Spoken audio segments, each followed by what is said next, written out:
Interesting बात यह कि एक तरफ मनोज जरांगे मराठा आरक्षण की मांग को लेकर धरने पर बैठे हैं, तो दूसरी तरफ मुंबई में विपक्ष के विधायक मंत्रालय के सामने धरने पर बैठ गए। मराठा समाज के इन विधायकों ने सरकार से तुरंत असेंबली का स्पेशल सेशन बुलाकर मराठा आरक्षण लागू करने की मांग की और इसके बाद कहा कि सिर्फ मराठाओं को नहीं, रिजर्वेशन तो धनकर समाज को भी मिलना चाहिए, मुसलमानों को भी मिलना चाहिए और मराठियों को आरक्षण मिलना चाहिए।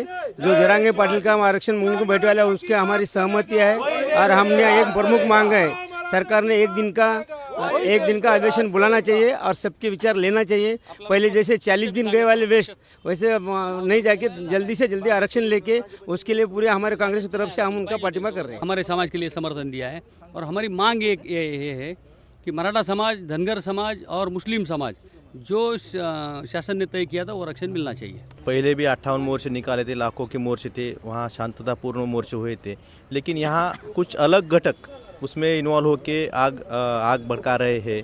और कल जरांगे पाटिल ने भी कहा कि ये मराठा लोग नहीं, मराठा आंदोलन के लोग नहीं है और ये पूरा फेल्योर, कल की जो घटनाएं हुई है पूरा फेल्योर होम डिपार्टमेंट का है। हमारा कहना है कि जरांगे पाटिल ने जो मराठा समाज के आरक्षण के बारे में जो उपोषण चालू किया है, उनकी जो मांग है कि सरसगट सबको वहाँ कुणबी प्रमाण पत्र मराठा आरक्षण में लेना चाहिए।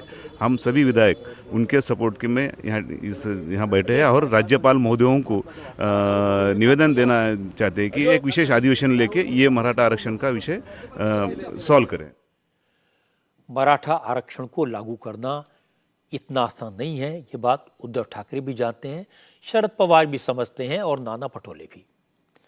लेकिन मनोज जरांगे धरने पर बैठे हैं, उन्हें मराठा समाज का सपोर्ट मिल रहा है और मामला 33% आबादी वाले मराठा समाज से जुड़ा है, इसलिए विरोधी दलों के सभी नेता एक्टिव हैं। एकनाथ शिंदे और देवेंद्र फडणवीस भी मामले की नज़ाकत को समझ रहे हैं, इसलिए जल्दी से जल्दी कोई रास्ता निकालने की जी तोड़ कोशिश कर रहे हैं। हालांकि एकनाथ शिंदे अगर कोई रास्ता निकालने में कामयाब हो भी जाते हैं, किसी भी तरह से मराठा समाज को संतुष्ट कर लेते हैं, तो भी आरक्षण का मुद्दा खत्म नहीं होगा। मराठा समाज शांत होगा तो फिर धनकर समाज सड़क पर आएगा और इसके बाद मुस्लिम आरक्षण की मांग भी उठाई जाएगी। कुल मिलाकर अगले इलेक्शन तक आरक्षण का मुद्दा ऐसा है जिस पर सियासत जारी रहेगी।